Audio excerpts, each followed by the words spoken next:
రసవత్తరంగా సాగుతున్నాయి.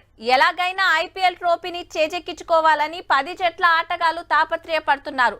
దాదాపు 2 మాసాలు సాగే ఈ పోటీలు క్రికెట్ అభిమానులను ఎంతగానో అలరించనున్నాయి. ఈ తాపకు హైదరాబాద్ టీమే కప్ గెలుస్తుందని భాగ్యనగర వాసులు బలంగా విశ్వసిస్తున్నారు.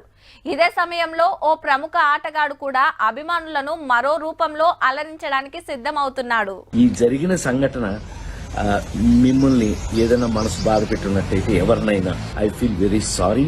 Senior actor Rajendra Prasad sir ఎవరికి సారీ చెప్తున్నాడో ఎరికేనా? ఆస్ట్రేలియా క్రికెటర్ డేవిడ్ వార్నర్ గారికి. ఎందుకంటే సినిమా ఫంక్షన్ లో అనకూడని మాట అన్నాడు ఆయన ముంగట్నే. తెలుగు పూరాగా సమజ్ కాదు కాబట్టి మనోడు సైలెంట్ ఉన్నాడు. అర్థమైతే లెక్క వేరే ఉంటుండే.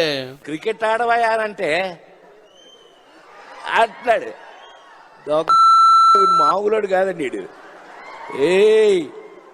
ఏ వార్నర్ బి వార్నింగ్.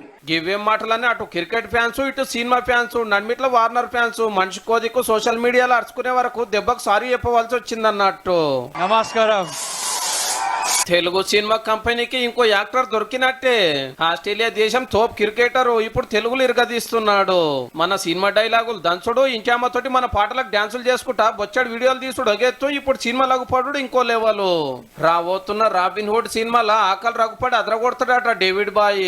3 నిమిషాలకు 3 కోట్లు తీసుకున్నాను ప్రచారం అవుతున్నదంటే వార్నర్ రేంజ్ ఎట్లున్నదో చూడండిగా. సినిమా ఫంక్షన్ లో చిన్నగా నవ్వియాలే. Tell something in Telugu sir. ನಾನು ಪ್ರಮೇಶ ನೀನು. ఇటు హీరో అటు హీరోయిన్ కూకొని మనోనికి తెలుగు నేర్పిస్తే వాళ్ళు నేర్చుకుంటున్నాడు. నాకు శ్రీలీల తప్పితే ఎవ్వరు నచ్చరు. అగో దేశం ఆటగానికి మన తెలుగు సినిమాల మీద గంత కాయిషేంది అంటారా? ఐపీఎల్ లో మన హైదరాబాద్ క్రికెట్ కు పెప్పుండే మొన్నటిదాకా. మన తిండి, మన భాష, మన సినిమాల మీద పాయిరం పెరిగి టిక్ టాక్ తోటి చాలు చేసి సినిమాలో యాక్టింగ్ చేసే కాడికి వచ్చేండు. సార్ పర్ఫార్మెన్స్ చూసి తోపు డైరెక్టర్ అడ్వర్టైజ్మెంట్లు తీస్తున్నారు. ఆస్ట్రేలియాలో ఆటను ఆపేసినాక హైదరాబాద్ లో యాక్టింగ్ ఆట శురువు చేసినట్టున్నాడు. అటు క్రికెట్ ఫ్యాన్స్ ఇటు సినిమా ఫ్యాన్స్ అంతా ఫిదా అవుతుండే వరకు సీనియర్ యాక్టర్ బూలైతున్నట్టుంది. ఏ ముచ్చట ఎట్లున్నా కొత్తగా ఉండాలి, కొత్త యాక్టరే కావాలనుకునే డైరెక్టర్లకు కిరాక్ యాక్టర్ దొరికినట్టే. వాడుకున్న వాళ్ళకు వాడుకున్నంత. ఆల్ ది బెస్ట్ వార్నర్ కాక.